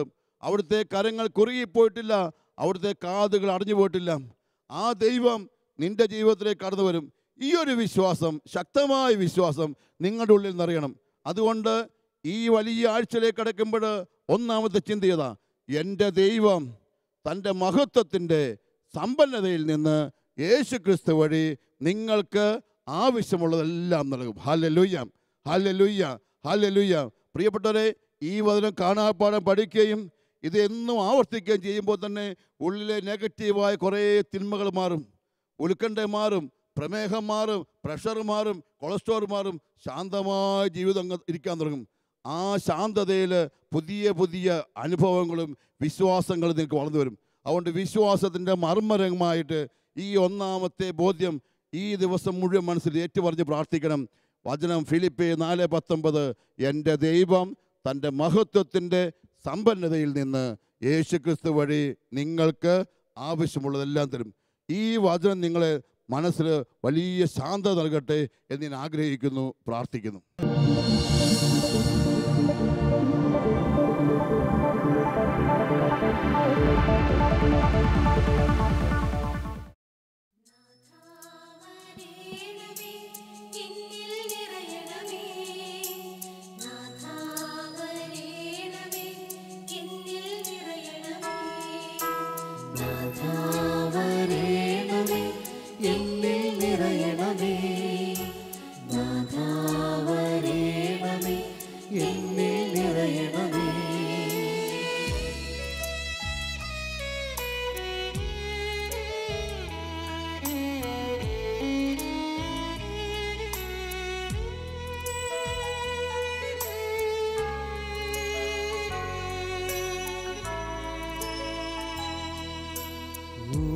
ദിവ്യമാം സ്നേഹമേ, ഓ ദിവ്യകാരുണ്യമേ, ഓ ദിവ്യമാം സ്നേഹമേ, ഓ ദിവ്യകാരുണ്യമേ, തിരുവത്താഴമേശയിലെ സമ്മാനമേ, തിരുവത്താഴമേശയിലെ സമ്മാനമേ, ഓ ദിവ്യമാം സ്നേഹമേ, ഓ ദിവ്യകാരുണ്യമേ. ആരാധന പാടാം മാലാഖമാരൊപ്പം, ജീവന്റെ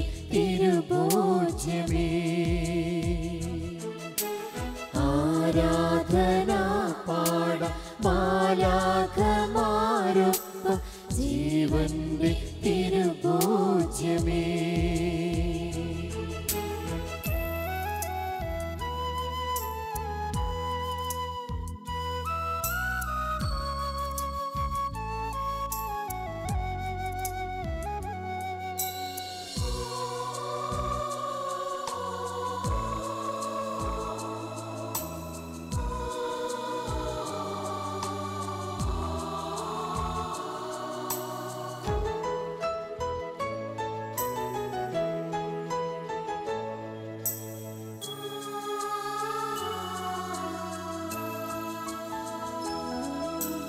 എന്നുമെന്നും കൂടെയിരിപ്പാൻ അപ്പമായി തീർന്നവനേ, എന്നുമെന്നും കൂടെയിരിപ്പാൻ അപ്പമായി തീർന്നവനേ, എൻ്റെ സ്നേഹിതനാകുന്ന സ്നേഹമേ, ആരാധന നിനക്കാരാധന. എൻ്റെ സ്നേഹിതനാകുന്ന സ്നേഹമേ,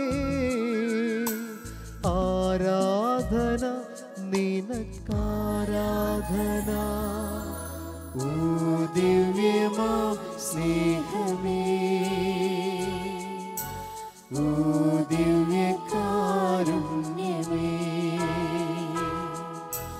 ഓ ദിവ്യമാം സ്നേഹമേ, ഓ ദിവ്യകാരുണ്യമേ.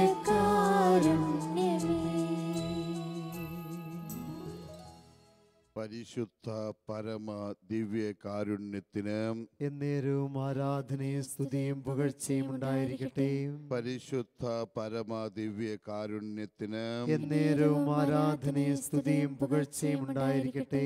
പരിശുദ്ധ പരമ ദിവ്യ കാരുണ്യത്തിന് എന്നേരവും ആരാധനയും സ്തുതിയും പുകഴ്ചയും ഉണ്ടായിരിക്കട്ടെ.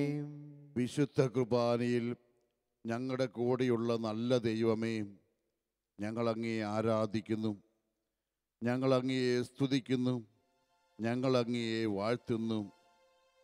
പരിശുദ്ധമായ ദിവ്യ കാരുണ്യമായി എന്നും ഞങ്ങളിലേക്ക് കടന്നു വരുന്ന നല്ല തമ്പുരാനെയും ഞങ്ങൾ ഒന്നു ചേർന്ന് അങ്ങയെ മഹത്വപ്പെടുത്തുന്നു.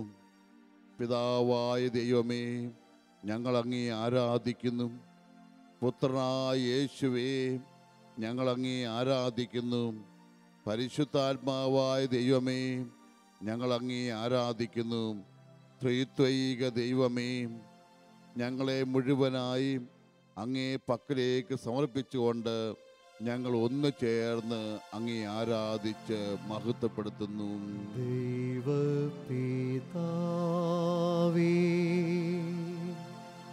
അങ്ങയെ ഞാൻ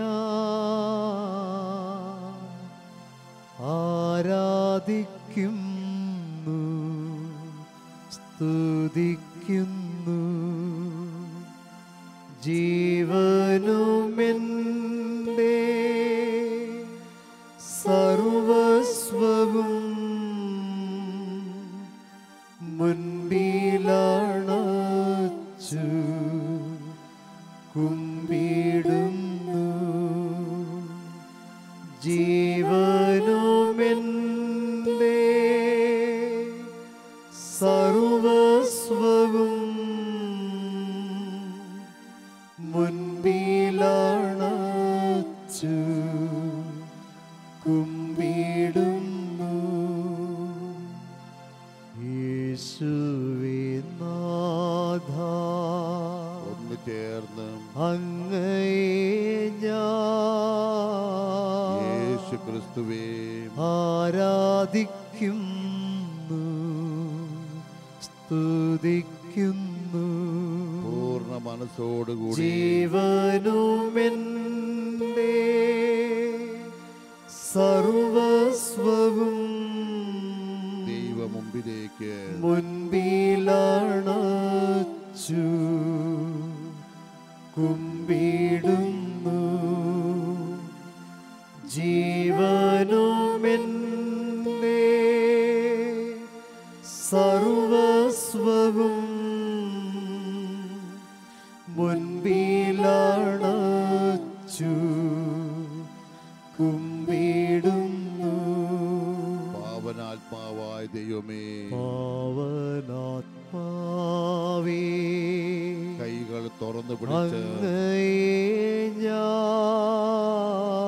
ഈശോയെ കണ്ടുകൊണ്ട് ആരാധിക്കുന്നു, വിശ്വാസത്തോടെ സ്തുതിക്കുന്നു. ഒന്ന് ചേർന്ന് പ്രാർത്ഥിക്കാം. ജീവനുമെന്റെ സർവസ്വവും മുൻപിലണച്ചു കുമ്പിടുന്നു. പൂർണ്ണ മനസ്സോടുകൂടി ജീവനുമെന്റെ സർവസ്വവും മുൻപിലണച്ചു കുമ്പിടുന്നു. കരങ്ങൾ ഉയർത്തി ഒന്നിച്ച് ഹല്ലേലൂയ, ഹല്ലേലൂയ, ഹല്ലേലൂയ, ഹല്ലേലൂയ. വിശ്വാസത്തോടെ ഹല്ലേലൂയ, ഹല്ലേലൂയ, ഹല്ലേലൂയ, ഹല്ലേലൂയ. കരങ്ങൾ കൂപ്പി കർത്താവിൻ്റെ തിരുമുഖം കണ്ടുകൊണ്ട് നമുക്കൊന്നു ചേർന്ന് അവിടുത്തെ ആരാധിക്കുന്ന നിമിഷമാണ്. വിശ്വാസത്തോടെ ദൈവത്തെ കാണാം. നല്ല ദൈവം നമ്മുടെ കൂടെയുണ്ട്. നമ്മളെ സ്നേഹിക്കുന്ന ദൈവം നമ്മുടെ മുമ്പിലുണ്ട്. ആ ദൈവത്തെ നമ്മൾ ആരാധിക്കുന്നു. കർത്താവായ ദൈവമേ, വിശുദ്ധ കുർബാനയായ നല്ല ദൈവമേ, ഞങ്ങൾ അങ്ങയെ ആരാധിക്കുന്നു, ഞങ്ങൾ അങ്ങയെ സ്തുതിക്കുന്നു, ഞങ്ങൾ അങ്ങയെ വാഴ്ത്തുന്നു. പൂർണ്ണ മനസ്സോടുകൂടി ഞങ്ങളെ ഓരോരുത്തരെയും അങ്ങേ മുമ്പിലേക്ക് സമർപ്പിക്കുന്നു. പരിശുദ്ധനായ കർത്താവേ, എൻ്റെ ശരീരത്തിൻ്റെയും എൻ്റെ മനസ്സിൻ്റെയും എൻ്റെ ആത്മാവിൻ്റെയും എല്ലാ പ്രാർത്ഥനകളും മുമ്പിലേക്ക് സമർപ്പിച്ചുകൊണ്ട് ഞങ്ങൾ ഒന്നു ചേർന്ന് അങ്ങയെ സ്തുതിച്ച് മഹത്വപ്പെടുത്തുന്നു. കരങ്ങൾ ഉയർത്തി ദൈവത്തിൻ്റെ സാന്നിധ്യത്തിന് മുമ്പാകെ നമുക്ക് ഒന്നിച്ചേർന്ന് സ്തുതിച്ച് പ്രാർത്ഥിക്കാം. ഹല്ലേലൂയ, ഹല്ലേലൂയ, ഹല്ലേലൂയ, ഹല്ലേലൂയ. കർത്താവായ യേശുവേ സ്തോത്രം, കർത്താവായ യേശുവേ മഹത്വം, കർത്താവായ ദൈവമേ നന്ദി. തിരുസാന്നിധ്യത്തിന്റെ മേശമേല് ഉപവേഷനായിരിക്കുന്ന തമ്പുരാനെ ഞങ്ങൾ അങ്ങയെ സ്തുതിക്കുന്നു. ഹല്ലേലൂയ, ഹല്ലേലൂയ, ഹല്ലേലൂയ, ഹല്ലേലൂയ, ഹല്ലേലൂയ, ഹല്ലേലൂയ, ഹല്ലേലൂയ, ഹല്ലേലൂയ. ആരാധിക്കുന്ന കർത്താവേ, ആരാധിക്കുന്ന കർത്താവേ, ഞങ്ങൾ അങ്ങയെ വാഴ്ത്തുന്ന കർത്താവേ, ഞങ്ങൾ അങ്ങയെ വണങ്ങുന്ന കർത്താവേ. ഹല്ലേലൂയ, ഹല്ലേലൂയ, ഹല്ലേലൂയ, ഹല്ലേലൂയ, ഹല്ലേലൂയ. ഇതാ നമ്മുടെ ദൈവം നമ്മോടുകൂടി അൾത്താരയിലുണ്ട്. അവിടുന്ന് സർവശക്തനാണ്, എന്നും നമ്മളെ ശക്തിപ്പെടുത്തുന്നവനാണ്. ഇസ്രായേൽ ജനം ദൈവത്തെ വിളിച്ചിരുന്ന വചനം ഏൽ ഷദ്ദായി എന്നായിരുന്നു. ഏൽ എന്ന് പറഞ്ഞാൽ യഹോവ, കർത്താവ്. ഷദ്ദായി എന്ന് പറഞ്ഞാൽ കർത്താവ് സർവശക്തനാണെന്നാണ്. അതായത് എൻ്റെ ദൈവം സർവശക്തനാണ്. എൻ്റെ ജീവിതത്തിൻ്റെ എല്ലാ പ്രശ്നങ്ങളെയും തീർക്കാൻ കർത്താവിന് സാധിക്കും. മരുഭൂമിയിലൂടെ കടന്നു വന്നപ്പോൾ അപ്പം തന്നവൻ, പാറയിൽ വെള്ളം തന്നവൻ, കടലിന് നടുക്ക് വഴി തന്നവൻ, ആ കർത്താവ് ഇതാ ഇവിടെയുണ്ട്. ആ നല്ല ദൈവത്തെ ഒന്ന് ചേർന്ന് നമുക്ക് സ്തുതിച്ച് മഹത്വപ്പെടുത്താം. ഏൽ ഷദ്ദായി, ഏൽ ഷദ്ദായി, ദൈവം സർവശക്തൻ. ഒന്നിച്ച് പാടി നമ്മൾ സ്തുതിക്കുന്ന നിമിഷമാണിത്.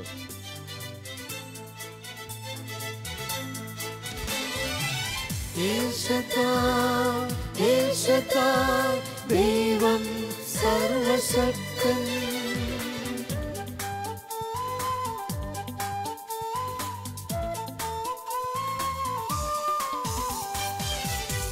ജീവനേകും ദൈവമേ നിന്നെ വാഴ്ത്തുന്നു, കൂടെ വസിക്കും ദൈവമേ നിന്നെ സ്തുതിക്കുന്നു. ജീവനേകും ദൈവമേ നിന്നെ വാഴ്ത്തുന്നു, കൂടെ വസിക്കും ദൈവമേ നിന്നെ സ്തുതിക്കുന്നു. കൈകളുയർത്തി ദൈവം സർവശക്തൻ, വിശ്വാസത്തോടെ ദൈവം സർവശക്തൻ.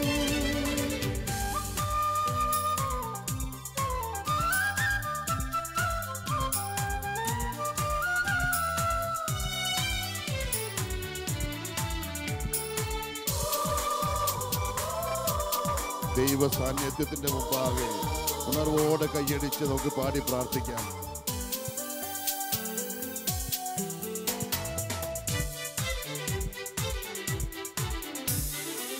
കാവലായി കരുതലായി കൂടെ വന്നിടും, തെന്നലായി പുതുമഴയായി പെയ്തിറങ്ങിടും. കാവലായി കരുതലായി കൂടെ വന്നിടും, തെന്നലായി പുതുമഴയായി പെയ്തിറങ്ങിടും. കരങ്ങളുയർത്തി ദൈവം സർവശക്തൻ,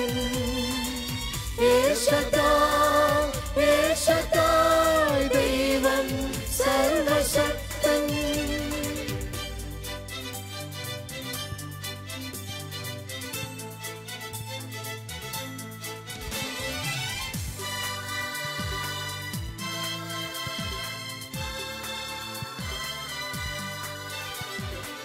വേനലിൽ നീ മേഘമായി സ്നേഹത്തണലായി,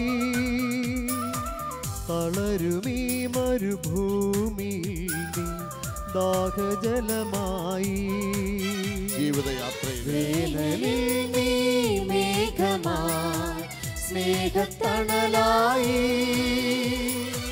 തളരുമീ മരുഭൂമിയിൽ നീ ദാഹജലമായി. കരങ്ങളുയർത്തി ദൈവം സർവശക്തൻ, വിശ്വാസത്തോടെ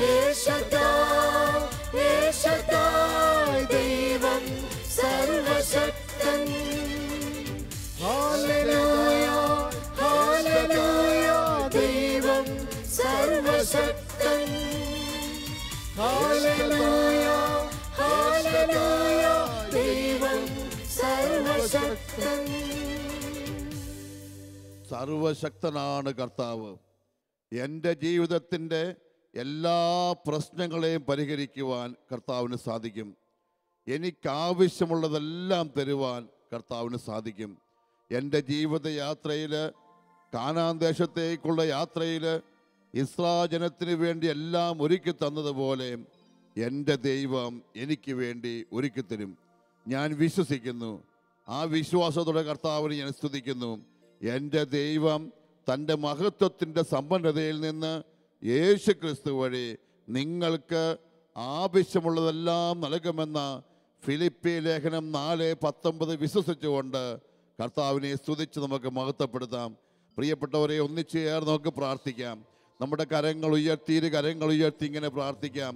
കർത്താവായ ദൈവമേ, ഞങ്ങൾ അങ്ങയെ സ്തുതിക്കുന്നു, ഞങ്ങൾ അങ്ങയെ ആരാധിക്കുന്നു, ഞങ്ങൾ അങ്ങയെ വാഴ്ത്തുന്നു.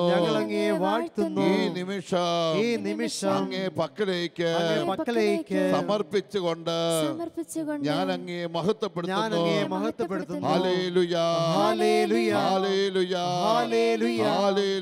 ഹല്ലേലൂയ. എന്റെ ജീവിതയാത്രയില് എനിക്ക് ആവശ്യമുള്ളതെല്ലാം അങ്ങ് നൽകുമെന്ന് ഞാൻ വിശ്വസിക്കുന്നു. ഹല്ലേലൂയ, ഹല്ലേലൂയ, ഹല്ലേലൂയ. എന്റെ ദൈവം തന്റെ മഹത്വത്തിന്റെ സമ്പന്നതയിൽ നിന്ന് യേശു ക്രിസ്തു വഴി നിങ്ങൾക്ക് ആവശ്യമുള്ളതെല്ലാം നൽകുമെന്ന ദൈവത്തിന്റെ വചനത്തെ ഞാൻ വിശ്വസിക്കുന്നു. ഞാൻ ഏറ്റുപറയുന്നു. ഹല്ലേലൂയ, ഹല്ലേലൂയ, ഹല്ലേലൂയ. കർത്താവായ ദൈവമേ, എന്റെ ജീവിതത്തില് എനിക്ക് ആവശ്യമുള്ളതെല്ലാം അങ്ങ് നൽകണമെന്ന് ഞാൻ പ്രാർത്ഥിക്കുന്നു. ഹല്ലേലൂയ, ഹല്ലേലൂയ, ഹല്ലേലൂയ. കർത്താവായ ദൈവമേ, എന്റെ ജീവിതയാത്രയില് ഞാൻ വിഷമിക്കുമ്പോൾ, ഞാൻ തളർന്നു പോകുമ്പോൾ അങ്ങേ കരുണയുടെ കരങ്ങൾ നീട്ടി എന്നെ അനുഗ്രഹിക്കണമേ. ഹല്ലേലൂയ, ഹല്ലേലൂയ, ഹല്ലേലൂയ. തന്നെ വിളിച്ചപേക്ഷിക്കുന്ന എല്ലാവരുടെ മേലും സമ്പത്ത് വർഷിക്കുമെന്ന് വാഗ്ദാനം ചെയ്തവനെ അങ്ങേ പക്കലേക്ക് മനസ്സുയർത്തി കരങ്ങൾ ഉയർത്തി ഞാൻ പ്രാർത്ഥിക്കുന്നു. എനിക്ക് ആവശ്യമുള്ള എല്ലാ സമ്പത്ത് കൊണ്ട് എന്നെ നിറയ്ക്കണമേ. Hallelujah, hallelujah. ആത്മീയ സമ്പത്ത് കൊണ്ട് എന്നെ നിറയ്ക്കണമേ. പരിശുദ്ധാത്മാവ് കൊണ്ട് എന്നെ നിറയ്ക്കണമേ. ദൈവസ്നേഹം കൊണ്ട് എന്നെ നിറയ്ക്കണമേ. ആത്മീയ സൗഖ്യം കൊണ്ട് എന്നെ നിറയ്ക്കണമേ. ഞാൻ അങ്ങയെ സ്തുതിക്കുന്നു, ഞാൻ അങ്ങയെ വാഴ്ത്തുന്നു. Hallelujah, hallelujah. നമുക്ക് ഒന്നിച്ചു ചേർന്ന് കർത്താവിനെ ഒരിക്കൽ കൂടി സ്തുതിക്കാം. എല്ലാവരും ചേർന്ന് കരങ്ങൾ ഉയർത്തി സ്തുതിക്കട്ടെ. ഹല്ലേലൂയ, ഹല്ലേലൂയ, ഹല്ലേലൂയ, ഹല്ലേലൂയ, ഹല്ലേലൂയ, ഹല്ലേലൂയ, ഹല്ലേലൂയ, ഹല്ലേലൂയ. യേശുവേ സ്തുതി, യേശുവേ സ്തുതി, യേശുവേ സ്തുതി, യേശുവേ സ്തോത്രം, യേശുവേ നന്ദി. ദൈവമേ മഹത്വം, ദൈവമേ നന്ദി. സുസ്ഥിരനായ കർത്താവേ, സ്തുതികളിൽ വസിക്കുന്ന ദൈവമേ, ഞങ്ങളുടെ മേൽ നിറയുന്ന കർത്താവേ. ഹല്ലേലൂയ, ഹല്ലേലൂയ, ഹല്ലേലൂയ, ഹല്ലേലൂയ, ഹല്ലേലൂയ, ഹല്ലേലൂയ, ഹല്ലേലൂയ, ഹല്ലേലൂയ, ഹല്ലേലൂയ, ഹല്ലേലൂയ, ഹല്ലേലൂയ, ഹല്ലേലൂയ, ഹല്ലേലൂയ. പ്രിയപ്പെട്ടവരെ, കരങ്ങൾ തുറന്നു പിടിച്ച് ഒരു നിമിഷം കണ്ണുകളടച്ച് നമ്മുടെ ജീവിതത്തിൻ്റെ എല്ലാ പ്രശ്നങ്ങളെയും തമ്പുരാൻ്റെ മുമ്പിലേക്ക് സമർപ്പിക്കാം. ഈ ജീവിതയാത്രയിൽ നമ്മളെ ഭാരപ്പെടുത്തുന്ന എല്ലാ കാര്യങ്ങളും ഈ നിമിഷം തമ്പുരാൻ്റെ പൊൻകരങ്ങളിലേക്ക് സമർപ്പിക്കാം. ഓരോരുത്തരുടെയും ജീവിത സാഹചര്യങ്ങൾ വെച്ച് ഭാരങ്ങളും വേദനകളും വ്യത്യസ്തമാണ്. അധ്വാനിക്കുന്നവരും ഭാരം വഹിക്കുന്നവരുമായ നിങ്ങളെല്ലാവരും എൻ്റെ അടുക്കൽ വരുവിനെന്ന് അരുളിച്ചെയ്ത കർത്താവ് ഈ വിശുദ്ധ കുർബാനയിൽ നമ്മുടെ കൂടെയുണ്ട്. ആ ദൈവത്തിൻ്റെ കരങ്ങളിലേക്ക് നമ്മുടെ എല്ലാ ആവശ്യങ്ങളും സമർപ്പിക്കാം. ഈ ദിവസങ്ങളിൽ നമ്മുടെ ജീവിതത്തിന് ആവശ്യമായ നന്മകൾക്കായി പ്രാർത്ഥിക്കാം. ചില ആളുകളുടെ ജീവിതത്തിൽ രോഗത്താൽ വിഷമിക്കുന്നവരുണ്ട്. ശാരീരിക രോഗങ്ങൾ, മാനസിക രോഗങ്ങൾ, തീരാവ്യാധികൾ, വ്യതകൾ. അവർക്ക് വേണ്ടി ഒരു നിമിഷം പ്രാർത്ഥിക്കാം. ഇപ്പോൾ ദൈവത്തിൻകരങ്ങളിലേക്ക് എല്ലാ രോഗികളെയും സമർപ്പിച്ചുകൊണ്ട് നമുക്കിങ്ങനെ പ്രാർത്ഥിക്കാം. കരങ്ങൾ ഉയർത്തി പ്രാർത്ഥിക്കാം. കർത്താവായ ദൈവമേ, എല്ലാ രോഗികളെയും അങ്ങേ ഹൃദയത്തിലേക്ക് ഞാൻ ചേർത്ത് വെക്കുന്നു. എല്ലാ രോഗികൾക്കും സൗഖ്യം വർഷിക്കണമേ. ഈ പ്രാർത്ഥനയിൽ പങ്കുചേരുന്ന എല്ലാവരുടെ മേലും ദൈവിക സൗഖ്യത്തിന്റെ അഭിഷേകം അയക്കണമേ. ഹല്ലേലൂയ, ഹല്ലേലൂയ, ഹല്ലേലൂയ ഹല്ലേലൂയ ഹല്ലേലൂയ ഹല്ലേലൂയ ഹല്ലേലൂയ ഹല്ലേലൂയ ഹല്ലേലൂയ. ഹല്ലേലൂയ. വീണ്ടും കരങ്ങൾ തുറന്നു പിടിച്ച് നമുക്ക് ദുശ്ശീലങ്ങൾക്ക് പെട്ടുപോയ ആളുകൾക്ക് വേണ്ടി പ്രാർത്ഥിക്കാം. ദുശ്ശീലങ്ങള്, ജഡിക പാപങ്ങള്, ലഹരി വസ്തുക്കള്, ഇവയുടെ ബന്ധനത്തിൽപ്പെട്ട് കിടക്കുന്ന ലക്ഷക്കണക്കിന് മനുഷ്യരുണ്ട്. ഈ പ്രാർത്ഥനയിൽ പങ്കുചേരുന്ന, ഈ സ്വരം ശ്രവിക്കുന്ന എല്ലാവർക്കും വേണ്ടി ഞാൻ പ്രാർത്ഥിക്കുന്നു. ഇപ്പോൾ ഈ നിമിഷം ലഹരി വസ്തുക്കളുടെയും ജഡിക പാപത്തിൻ്റെയും ബന്ധനങ്ങൾ വിട്ടുമാറാൻ വേണ്ടി പ്രാർത്ഥിക്കാം. എല്ലാവരും കരങ്ങൾ തുറന്നു പിടിച്ച് ഈശോയിലേക്ക് മനസ്സുയർത്തി, കരങ്ങൾ ഉയർത്തി നമുക്ക് പ്രാർത്ഥിക്കാം. കർത്താവായ ദൈവമേ, കർത്താവായ ദൈവമേ, ജഡിക പാപങ്ങൾക്ക് അകപ്പെട്ടു പോയിരിക്കുന്നവരുടെ മാനസാന്തരത്തിന് വേണ്ടി ഞാൻ പ്രാർത്ഥിക്കുന്നു. എല്ലാ ദുശ്ശീലങ്ങളിൽ നിന്ന് എല്ലാവരെയും മോചിപ്പിക്കണമേ. മദ്യപാനത്തിൽ നിന്ന്, ലഹരി വസ്തുക്കളിൽ നിന്ന് എല്ലാവരെയും മോചിപ്പിക്കണമേ.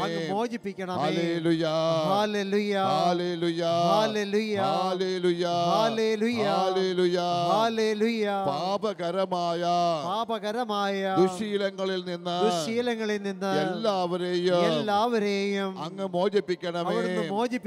കർത്താവായ ദൈവമേ, ദുശ്ശീലങ്ങളുടെ ബന്ധനങ്ങളൊക്കെ വിട്ടുപോകുവാനായി ഞങ്ങൾ അങ്ങയെ സ്തുതിക്കുന്നു. ഹല്ലേലൂയ ഹല്ലേലൂയ ഹല്ലേലൂയ ഹല്ലേലൂയ. എല്ലാ ദുശ്ശീലങ്ങളും വിട്ടുപോകട്ടെ. ദുശ്ശീലങ്ങളുടെ കെട്ടുകളൊക്കെ പൊട്ടട്ടെ. ജഡിക പാപങ്ങളുടെ ബന്ധനങ്ങളൊക്കെ മാറിപ്പോകട്ടെ.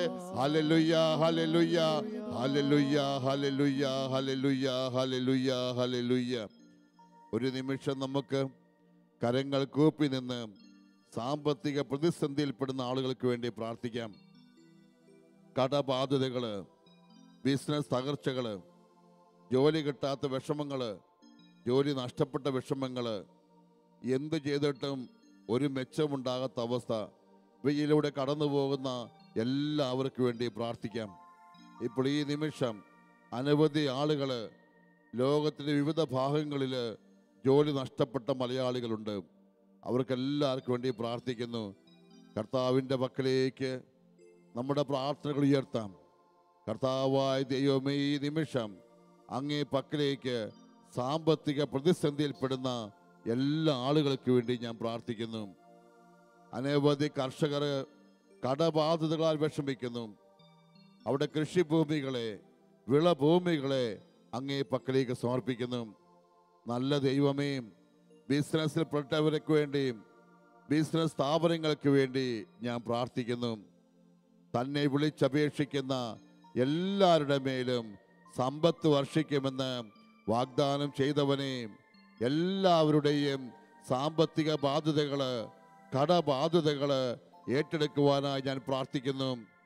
ജോലിക്ക് വേണ്ടി ആഗ്രഹിക്കുന്നവര്, പ്രാർത്ഥിക്കുന്നവർക്ക് വേണ്ടി ഞാൻ പ്രാർത്ഥിക്കുന്നു.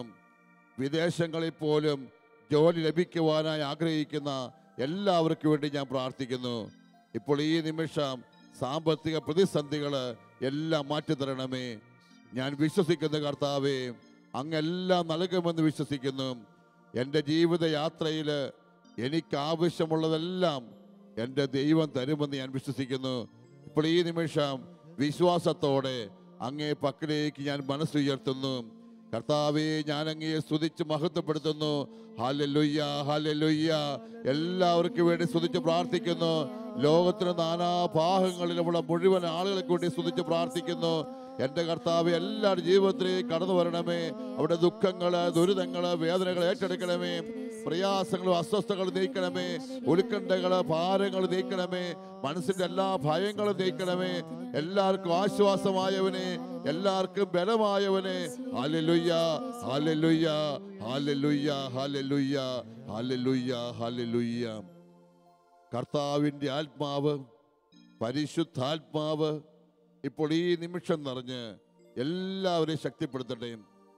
ഞാൻ നിങ്ങളെ അനാഥരായി വിടുകയില്ല, എന്നും നിന്നെ സഹായിക്കുവാൻ ആത്മാവിനെ വർഷിക്കുമെന്ന് പറഞ്ഞ കർത്താവിൻ്റെ ആത്മാവ് ഇപ്പോൾ നമ്മുടെ മേൽ വീഴാനായി എല്ലാവരും പ്രാർത്ഥിക്കട്ടെ.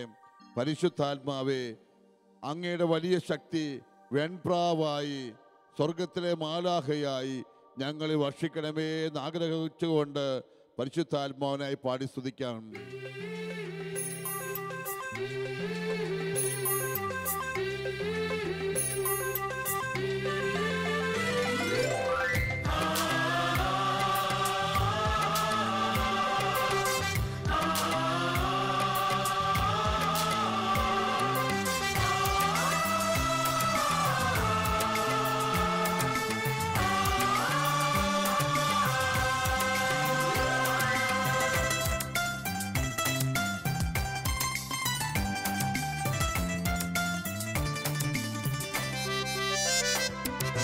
പാവനറുകായി പറന്നിറങ്ങുക വേഗം, ശാന്തിദായകനേ അറിയുക എന്റെ ദാഹം.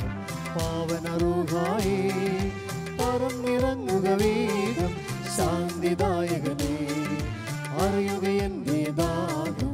മണ്ണിലും വിണ്ണിലും നിറഞ്ഞിടുന്നൊരു സ്നേഹം, ആത്മാവിൻ്റെ അഭിഷേകം ചൊരിയണമെന്നും അഖിലേശ.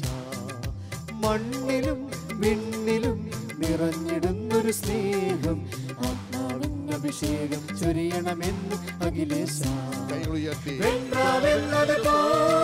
വെള്ളിച്ചിറകുകളാലേ പറന്നിറങ്ങണമേ പരിശുദ്ധാത്മാവേ.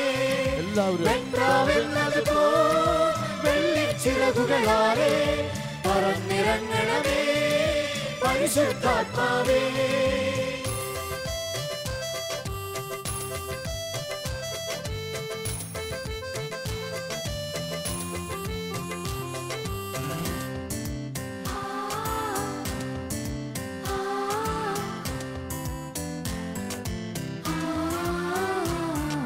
സീനായ് മലയിൽ മുൾച്ചെടി തന്നിൽ കത്തിയെരിഞ്ഞതുപോൽ ഞങ്ങൾക്കുള്ളിൽ തീയിടുവാനായി കൂടെ വസിച്ചിടണേ.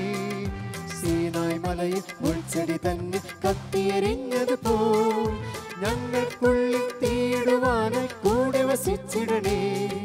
പാവനറൂഹ നിൻ വരദാനം എന്നിൽ ചൊരിയണമേ, ആനന്ദത്തിൻ പറുദീസായുടെ വാതിൽ തുറക്കണമേ. പാവനറൂഹ നിൻ വരദാനം എന്നിൽ ചൊരിയണമേ, ആനന്ദത്തിൻ പറുദീസായുടെ വാതിൽ തുറക്കണമേ. വെള്ളിച്ചിറകുകളാലേ പറന്നിറങ്ങണമേ പരിശുദ്ധാത്മാവേ. വെള്ളിച്ചിറകുകളാലേ പറന്നിറങ്ങണമേ പരിശുദ്ധാത്മാവേ.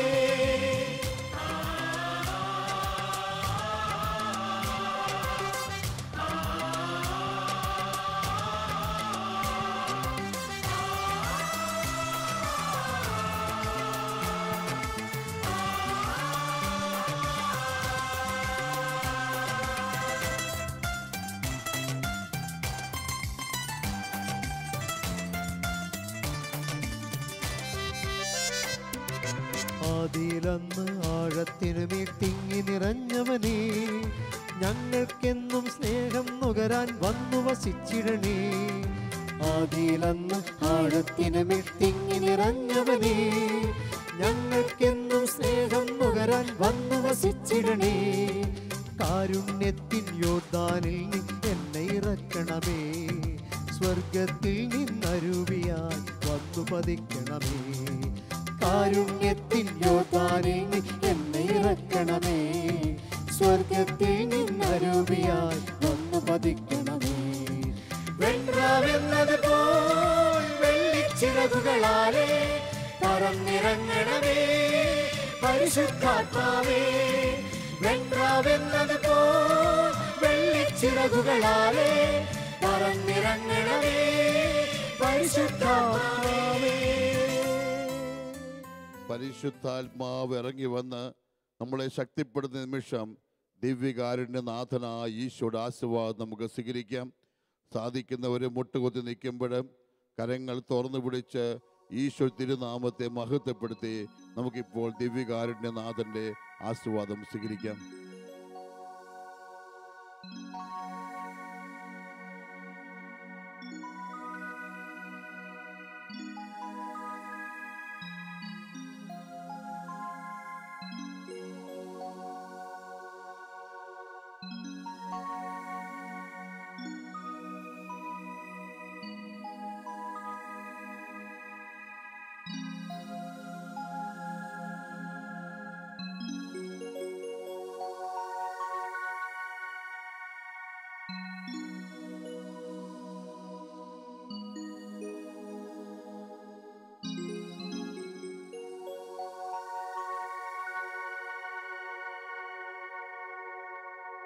പരിശുദ്ധ പരമമാ ദിവ്യകാരുണ്യമേ, എന്നുമെന്നും അങ്ങേയ്ക്കാരാധന. പരിശുദ്ധ പരമമാ ദിവ്യകാരുണ്യമേ, എന്നുമെന്നും അങ്ങേയ്ക്കാരാധന. പരിശുദ്ധ പരമമാ ദിവ്യകാരുണ്യമേ, എന്നുമെന്നും അങ്ങേയ്ക്കാരാധന.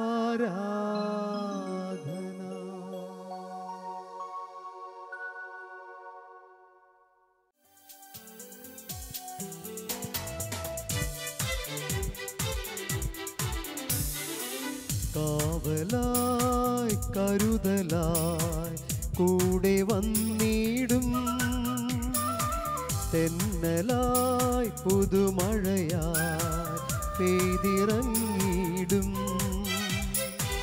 കാവലായി കരുതലായി കൂടെ